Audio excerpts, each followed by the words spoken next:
Hey, Tom Casey from Griffin Service, home of the Florida rated AC, talking to you today about the first element of Florida rated AC, and it's ductwork. Or another way of saying it is airflow. But the ductwork is what conveys the airflow and has a tremendous impact on the airflow.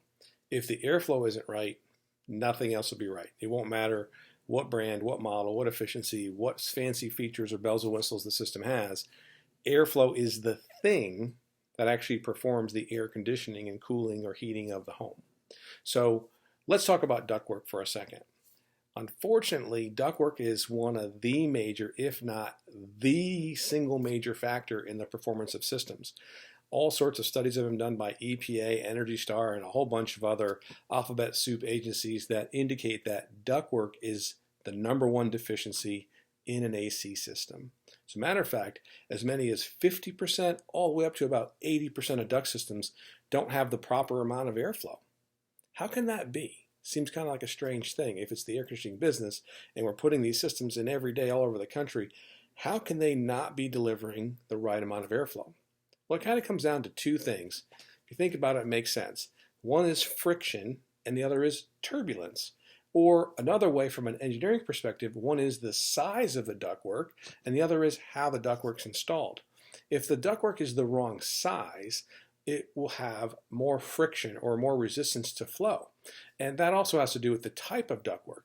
And here in Florida, we're the kings of fiberboard ducts and flex ducts, which are fantastic if installed properly to prevent energy loss and prevent condensation and prevent mold. But if they're not installed properly or they're not sized properly, they can lead to much bigger problems. So friction and turbulence, sizing and proper installation.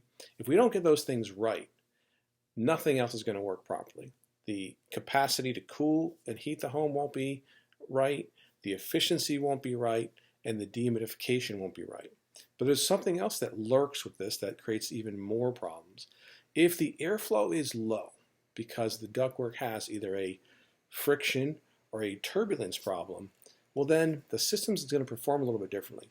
The cooling coil is going to run a little colder. While that sounds good in kind of common sense thinking, like isn't colder better? Well, maybe, maybe not. When colder goes below the dew point, so the air is in contact with the cooling coil longer, it gets cooled to a colder temperature. If that temperature chills the inside surfaces of the air handling unit, the blowers, the blower wheel, the control components, the ductwork connections to below dew point, things start to sweat. When things start to sweat, that leads to a perfect storm for the growth of mold, mildew, and all sorts of microbials. It also leads to corrosion and nuisance water leaks and a whole bunch of other things you don't want. So the number one thing is to get the airflow right, which means the ductwork has to be right. Sized properly, installed properly, sealed properly, and insulated properly. When that's done, you've got the first piece of the puzzle for Florida rated taken care of. Unfortunately, the majority of systems are not, especially with the new construction boom where these bubbified contractors are doing things at the lowest possible price. So they're cutting as many corners as they can, taking every shortcut possible.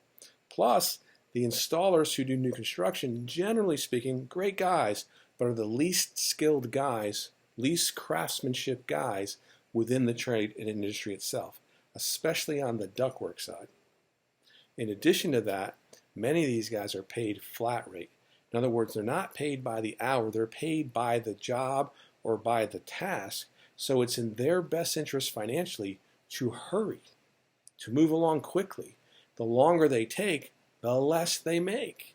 So a combination of all these things, low budget, low quality materials, least skilled, pay systems that are not congruent with getting a good quality, most of the systems, most of the things behind the ceiling, behind the walls, are not done to the proper standard.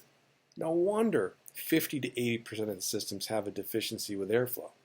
So, to get you on the right track, to get you Florida rated, we're going to take a look at that and advise you what, if anything, you need to do and leave it up to you. Your house, your money, your decision. Boom.